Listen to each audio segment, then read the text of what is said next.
We're talking about this MRI-induced heating and prevention of burns. My talk is going to be following these topics. I'm going to talk about frequency of MR heating-related incidents in MR, sources of heating in MRI, biological effects, radio frequency, exposure limits on our scanners, and also I'll talk about implant and monitoring equipment-related heating.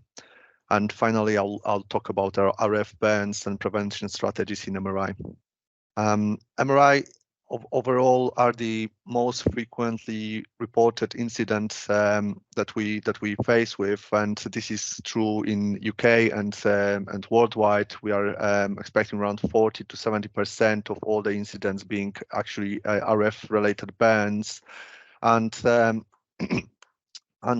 we see the reports of one RF burn incident every 220,000 scans, and the recent study also shows one RF burn incidents every 130,000 scans. And just to put it into perspective, the NUH activity in MRI is around 55,000 scans a year. We are not using ionizing radiation in MRI, as you probably know, but we are using radio frequencies that are emitted into patient body to generate the images. And inside of our MRI scanners, we've got transmitter RF coil that sits around the tunnel of the scanner, and its job is to transmit these radio frequency pulses into patient body. And we've got sets of receiver coils positioned around patient anatomy to pick up the signals and generate the image. So it's very similar situation to our phones with the transmit and receiver antennas, which are allowing the phone to connect with the network. Same principle here. We're using same sets of antennas and similar frequencies, which are the radio frequencies. And the tissues and patient body parts exposed to this RF, they absorb this RF, and that causes these tissues to heat up. This also generates in the tissues measurable currents. These currents are not of a risk to the patient in normal conditions, but they do contribute to patient body temperature raising over time of the scan. And scanners are designed that they report amount of energy absorbed by kilogram of a body mass. So we are measuring this absorption using this specific energy absorption rate, or SA. And this is something that is displayed on our scanners, and for different types of scans and different sequences that we use, so different types of the examinations, we expect different SA levels. But this SA also depends on the body part that we're scanning and also on the mass of the patient that we are scanning. And by design, these scanners that we're using, they operate in two different, or can operate in two different modes. The first, normal operating mode for whole body scanning, that would limit the SA to 2 watts per kilogram, and that would result in temperature rise of maximum 0.5 degrees of Celsius over a period of 5 to 6 minutes. And for some of the quicker or more demanding sequences, we would use the controlled operating mode, first level, and in this case, the temperature rise would be maximum 1 degree of Celsius over the same period of time. So these are hard limits, and our scanners will never exceed them. So this is obviously to control for the excessive heating in the patient body. This is how it looks like on the scanner. When we register patient details, we've got a choice of scanning either in the normal mode or to go to the first level. And if the examination requires going to the first level, we are presented with the decision box, and the radiographer would confirm if it's a patient suitable for scanning in the first controlled level. This is particularly important in case of the patients with implanted devices or the patients with the compromised thermoregulatory functions. So the heating in these biological tissues depends on the SA, but it also depends on the scan time and the cooling of our body parts.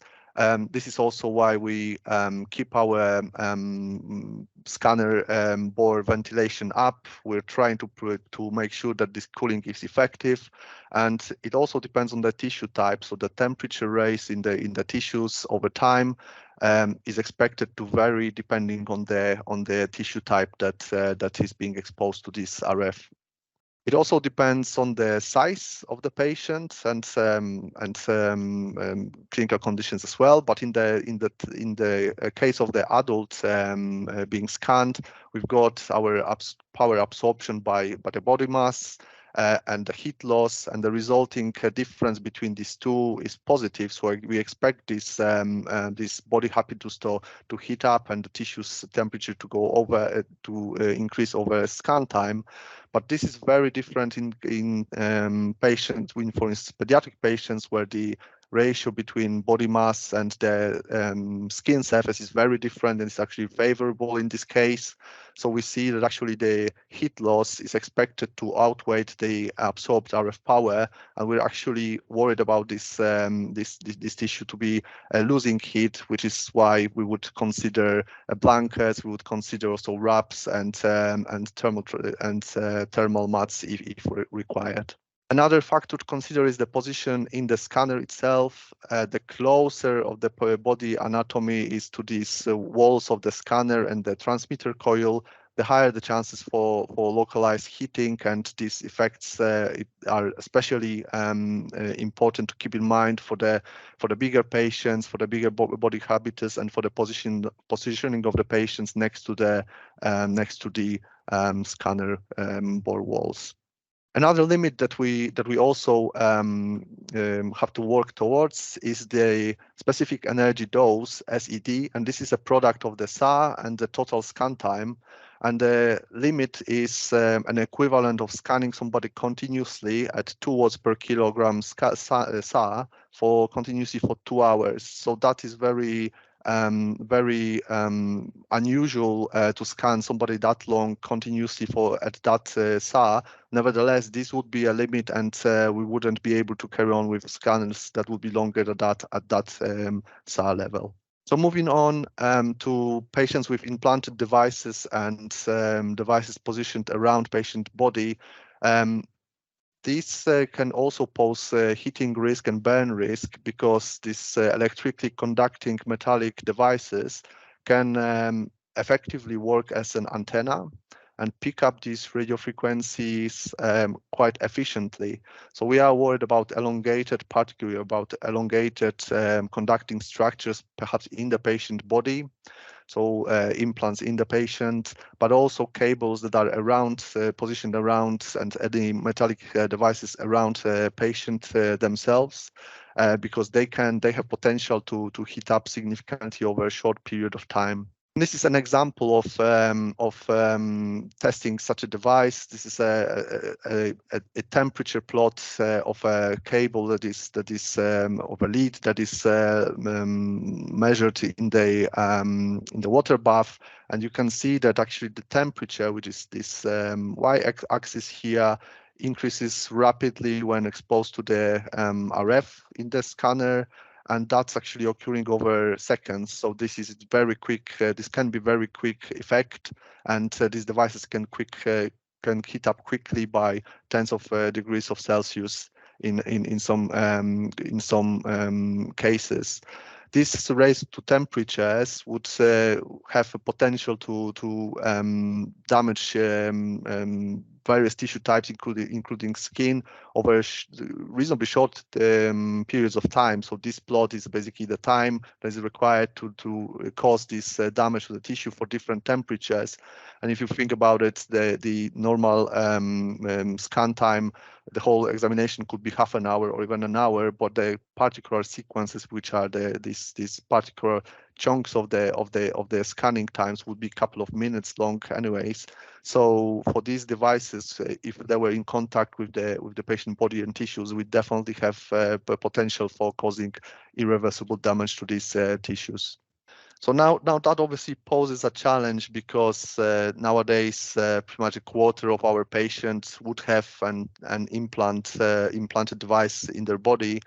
And first challenge is to identify these devices and making sure that they are either MR safe or MR conditional or MR unsafe. So MR unsafe devices we couldn't scan at all, and there are some active devices like that, and most of the devices that we encounter these days are conditional. That doesn't mean that necessarily we can right away scan this patient. We have to find out what are the conditions and if these conditions can be met on our scanners and for this particular type of the scan.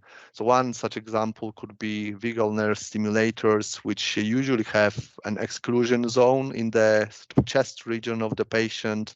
So for instance, for such patients, we couldn't scan safely whole spine of these patients.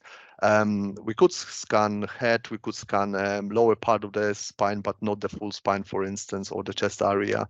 So this is, I think, important to remember that even if something is MR conditional, it doesn't mean that we can necessarily scan it safely in our scanners. And of course, in the response to that, we've got a safety policy in MRI that is followed by the teams. And we classify these devices and try to streamline these processes. But in certain cases, there is a requirement for an assessment, which ourselves would be in physics involved, and radiographers and radiologists to make sure that we can comply with the safety conditions. So moving on to the RF induced burns and the prevention strategies of these burns. I think that these three distinct classes of burns that we can encounter. The first one would be the burns caused by the direct contact with these conductors. So that would be leads, electrodes, fixation devices, and any metal in the clothing, for instance, of the patient. And this can cause heating up and burning of the patient anatomy. The second one is the contact with the proximity to the scanner bores. So this has to do with the positioning of the patient in the scanner bore and also the size of the patient themselves. And finally, we also are aware of the large loop current induced heating with skin-to-skin contact, and that also is related to patient positioning during the scanning. So the first group is about contact to the metallic devices that might be positioned on the patient. So this could be, like in this case, unsafe monitoring devices, unsafe electrodes, and unsafely positioned monitoring cables that are in direct contact with the patient skin, and that unfortunately can cause, again, significant heating and burns to the patient. In response to that, the manufacturer asked us to use only the MRI tested and MRI conditional devices that we position around patient body using also positioning trays and also parts that are provided with the scanner itself. So we are trying to position all these monitoring kits, avoiding this direct contact with the patient body, and we would remove the standard MR unsafe devices before the patient would be transferred into MRI scanner, and we would replace them with the MRI conditional devices for which we know also the conditions, and we can use this safely to monitor the patient. Of course, sometimes it is challenging depending on the patient habitus. It is important that we safely position that if the patient is, for instance, too big, and we would compromise this padding and the positioning of the devices, this would not be considered as a safe configuration, and this can and actually did cause heating in the past, where these parts were squashed against patient body, and the minimum distances between these devices and the scanner board was not kept. So this is something definitely to keep an eye on, especially for larger patients. Here's another example of a burn. This time around, this was caused by a metal in the patient cloth.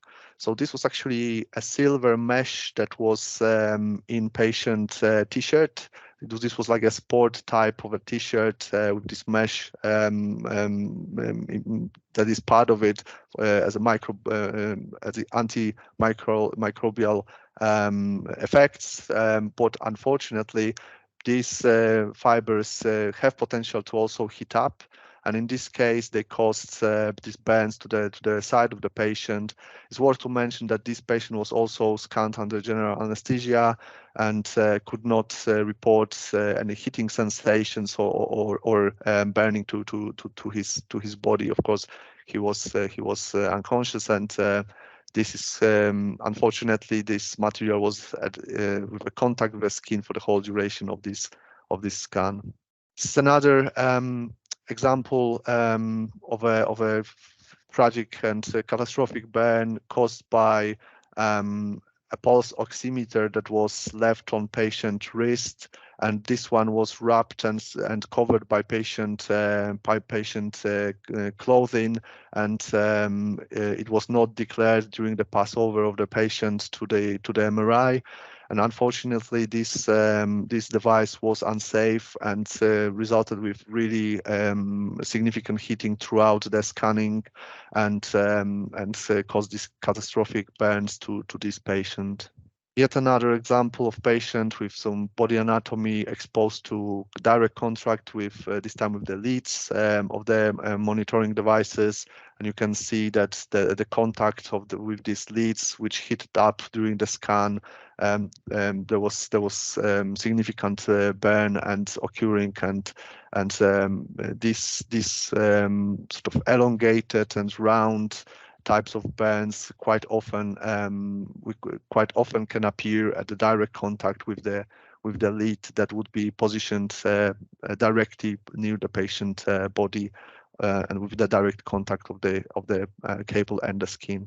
This example is an example of burn caused by an unsafe traction device. So we are using quite a lot of fixation devices, halos, and traction devices, and again, some of them are unsafe, so we do have to screen for them and check if the ones that we're using don't heat up significantly, if they're not ferromagnetic as well. That's another question, if they're going to be affected by magnetic field. But even if they're not non-ferromagnetic, they can still cause localized burns, and in this case a pin of this device was conducting and caused this localized burn to patient skin.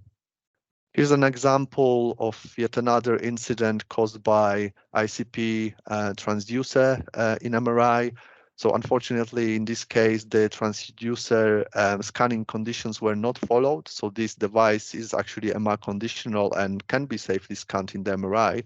But unfortunately, the positioning of the leads during the scan for this particular transducer were not followed. And it requires quite specific coiling and positioning in the head coil of these patients. And this is, by the way, type of the transducer that we use here at the NUH as well. So it is crucial that we take our time with following all these conditions and also with making sure that patient is positioned safely, but also that these devices are appropriately positioned, and that we follow the conditions that for the safety for scanning of these devices. And one more example, this time from a patient with a deep brain stimulator system. So you've got these two electrodes for this patient implanted into patient brain. And unfortunately, again, this was a MR conditional system, but on this occasion, the conditions of scanning, which are very limiting actually for this device, were not followed by this particular hospital, and that resulted with the significant heating along this wires. They picked up this RF, acted as antenna, heated up significantly, and caused catastrophic burns to the brain tissue. So like I mentioned, in response to that, we've got a screening procedures and SOPs and protocols that we follow to identify what these conditions are and to make sure that we can scan patients safely. The second type of burns that we encounter are the burns to the patient skin that is positioned too close to the patient, to the scanner bores. So manufacturer provide padding, and they ask us to make sure that we keep the distance of at least 5 millimeters between the walls of the scanner and the body anatomy. But of course, for bigger patients, that can be challenging. We need to keep an eye on these parts while we're transferring patient into the bore and positioning for them for the scanning. These, of course, these parts can move around, and sometimes it is difficult to achieve this separation. This is especially problematic for the patients where we need to scan these patients with arms up. Perhaps breast examination would be such a case where we would scan the ladies in the prone position with arms up, and it would be at times difficult to accommodate patient anatomy and the arms in the safe position with the padding in situ, and that definitely has a potential to cause these burns. And unfortunately, there have been reports of these burns over the last years. And the final group of the burns that that are reported MRI are the burns that are caused by large loop currents induced in the patient anatomy. So I mentioned that the RF that is exposed to the patient body cause these currents in patient body. Because our tissues are really good conductors, they are generated and are circulating harmlessly in their body tissues. This is very different situation if we start creating these large loops of the anatomy by touching and allowing for the skin-to-skin contact, for instance, between the arms of the patient. And these currents will try to find the shortest way to circulate in patient body. And unfortunately, these contact points, this skin-to-skin contact is not very well conducting these currents, causing significant heating in the contact point. So we are worried about these large loops caused by the arms touching together, legs touching together, thighs, legs, and any sort of larger loops around patient body is something that we would be worried about, and we have to make sure that we avoid when positioning our patients. And this is a simulation of such a situation. So we've got a patient body exposed to the RF. So this dashed object would be our transmit coil, and we would expect significant currents in the region where the touching point of our arm and the thigh would be, for instance. So we would have these currents circulating along this large loop. And the simulations show that the temperature rise over time would be very significant. And at the typical scanning conditions, over a couple of minutes, we would have very significant temperatures at these contact points. So after 5 minutes of scanning, we would have temperatures for around a thumb, which would be ranging up to 70s of degrees. And unfortunately, this temperature would only go up during the scan time if we didn't reposition the patient, if we had this configuration of the patient anatomy. This unfortunately does result with burns, and this is an example of burns of patients around patient calves that were in direct contact. So the burns occurred in that internal parts of these calves where the contact was on both sides. Another example of patients burns higher up, again direct skin-to-skin contact.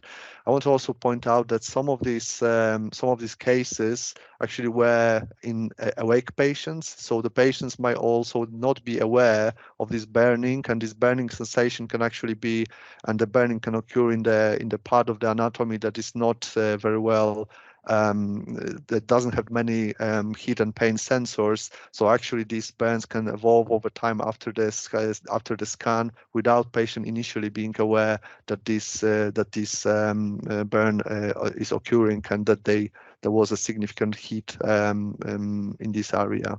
Finally, this is a case of a patient, again, large loop caused by this touching thumb and the thigh of the patient. And again, you can see a blister forming at the arm of the hand of the patient, and the corresponding thigh with the contact burn on the other side where this burning was occurring. This was a patient under general anesthesia. And another case, which was the recent case that we had, again, similar situation where we've got the patient anatomy. We were touching the thigh of the patient, and unfortunately, throughout the scan, there was a high temperature generated in this area, causing this burn. And again, this is something that we would need to address when we position and monitor the patient during the scanning. And the manufacturers are asking us to secure minimum 2 centimeter clearance between body parts. So this means that for some of the configuration, when we can safely position these body parts without using padding, we are safe to do so. But when we have a potential for these body parts to start touching and forming these larger loops, we need to use padding, and we need to make sure that the patient is appropriately positioned in the scanner. And one comment to make, I suppose, is that the part of the anatomy is that is outside of this scanning region can also be formed as part of this current loops. Therefore, we need to make sure that actually, even for scans of somebody with the abdomen area, we do make sure that we've got a good separation between legs and also arms of our patients. I also included some references if you wanted to look into this a little bit more in depth. I'm more than happy to also answer questions and be contacted, and thank you very much.